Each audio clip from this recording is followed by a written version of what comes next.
Church bells chiming and blizzard ongoing here in Wellfleet. Good morning, everybody. Eric Williams here for the Cape Cod Times. Wednesday, January 22nd. We're on Cannon Hill in Wellfleet over the other side of Uncle Tim's Bridge.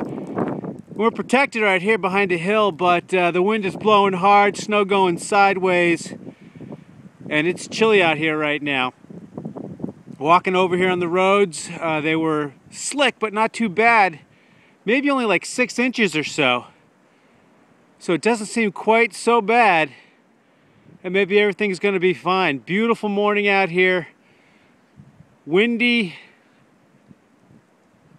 Very flaky snow. I'll take a look across Duck Creek here in Wellfleet. I've seen some vehicles driving already, doing okay out there. And maybe things aren't going to be so bad.